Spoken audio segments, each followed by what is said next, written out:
મારું નામ છે છમન છત્રી. હું સૌયનો સાહેબ. મેં 36 છોકરાઓને ઘર ભેગા કરી નાખ્યા છે અને હવે આપણે લગભગ 37 માં થવાના. જોજો તમે વિદ્યાર્થીઓ, બાળકો, હું શું કહું, આજે પેલા આપણે બધા હાજરી બોલીએ, બરોબર?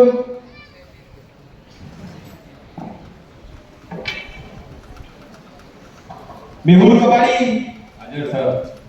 Pavlov yes sir.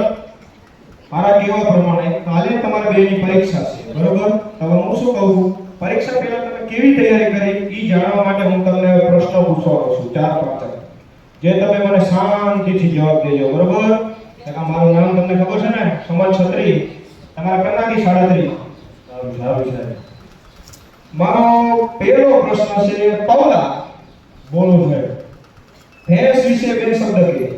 ભેંસ કાળી હોય છે, ભેંસને 4 પગ હોય છે, ભેંસને 4 માંસા હોય છે, ભેંસને 2 શીંગડા હોય છે, ભેંસને 2 આંખ હોય છે. બસ. મેહુલ તું બોલ, આપણી શાળા વિશે બે શબ્દ બોલ. શાળાનો ગેટ હોય છે, એમાં બગીચો હોય છે, બિલ્ડિંગ હોય છે, ગેટની બહાર ભેંસ બાંધેલી હોય છે, ભેંસને 4 પગ હોય છે, ભેંસને 2 કાન હોય છે, ભેંસને 2 આંખો હોય છે, 4 આંચળ હોય છે. મારા બેટા, એકને ભેંસ કીધું, બીજા ભેંસ રૂબી ભેંસ ઉડાવવાની આપણી પરીક્ષામાં. તમે સાહેબ આવું ભણાવ્યું છે અમને, એટલે અમને આવું આવડે. તું ચૂપ થઈ જા. તારો નંબર 37 માં છે. બીજો પ્રશ્ન પૂછું છું, ધ્યાનથી સાંભળજો.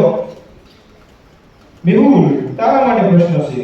નર્મદા નદી ક્યાંથી નીકળે છે? આ પરવીનના નાકમાં. એ આવું આખો દી નર્મદા નદી જ કાઢતું હોય નાકમાંથી. થી તમે તો સારા ગધવાડી. ભાઈબંધી મારી આબરૂ વધાવી દે. મૂકો. હવે પ્રવીણ, તારા માટે પ્રશ્ન છે. બોલો ને સાહેબ. ધ્યાન રાખજો, નેવડો બેડા હોઈ જવા હે. સારું સાહેબ. સૌથી મોટું પાન કયું? જાપાન. આપણે જાપાન.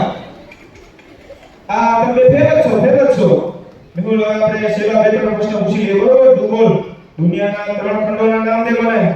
શ્રીખંડ, અખંડ અને પાખંડ. એટલે આ તો શ્રીખંડ. ખંડ હે ખામણું. ખાવા જાય મારા બેટા. એલા એશિયા, યુરોપ ને અમેરિકા આવે, પણ એશિયા, યુરોપ ને અમેરિકા. મૂકો હાલો કવા. તને ગણિતનો પ્રશ્ન પૂછું હવે. ગણિત. આવડે ઓછું હશે. તું બોલ, 80 માં 12 જાય શું થાય? 80 માં 12 જાય તો